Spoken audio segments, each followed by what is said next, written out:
కేంద్ర ప్రభుత్వము ఈ మహిళా ఉద్యోగినుల కోసం ఓ సిస్టమ్ పెట్టింది.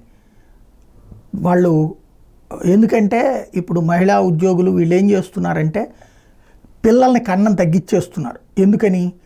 సెలవుల గురించిన భయంతో, పిల్లల పెంపకాన్ని గురించిన భయంతో. కాస్త సంప్రదాయాల్ని గౌరవించే కుటుంబ వ్యవస్థని ప్రేమించేటటువంటి వ్యవస్థ కాబట్టి, ఆర్ఎస్ఎస్ నుంచి వచ్చింది కాబట్టి బీజేపీ మహిళల సెలవుల్ని 2 సంవత్సరాల పాటు, అంటే ఒక మహిళ బిడ్డని కన్న తర్వాత గర్భం తర్వాత బిడ్డని పెంచడం కోసం టోటల్ 2 సంవత్సరాల సెలవులు ఇచ్చింది.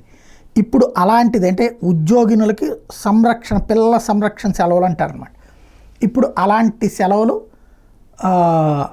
ఆంధ్రప్రదేశ్లోని రాష్ట్ర ప్రభుత్వ ఉద్యోగులకు ఇవ్వండి అంటూ ప్రభుత్వ ఉద్యోగులు కోరుతున్న కేంద్ర ప్రభుత్వ ఉద్యోగినుల తరహాలో రాష్ట్ర ప్రభుత్వ ఉద్యోగులకు 2 ఏళ్ల పాటు పిల్లల సంరక్షణ సెలవులు మంజూరు చేయాలని ఆంధ్రప్రదేశ్ ఐక్య కార్యాచరణ సమితి అమరావతి చైర్మన్ బొప్పరాజు వెంకటేశ్వర, ప్రధాన కార్యదర్శి ఎంప్లాయీస్ యూనియన్ అధ్యక్షులు పలిశెట్టి దామోదరరావు చంద్రబాబును కోరారు. ఉద్యోగ పెన్షన్ల సమస్యల మీద ముఖ్యమంత్రి కార్యాలయం శుక్రవారం వినతిపత్రాలు సమర్పించారు. రాష్ట్రంలో పనిచేస్తున్న ఉద్యోగులకి ప్రస్తుతం ఇస్తున్న 180 రోజుల పిల్లల సంరక్షణ సెలవుల్ని, అంటే ఇప్పుడు 6 నెలలు ఉందన్నమాట సెలవు, దాన్ని 2 ఏళ్లుగా కేంద్రం చేసింది కాబట్టి అది ఇవ్వమని చెప్పి టోటల్గా 730 రోజులకు పెంచమని అడిగారు అనమాట.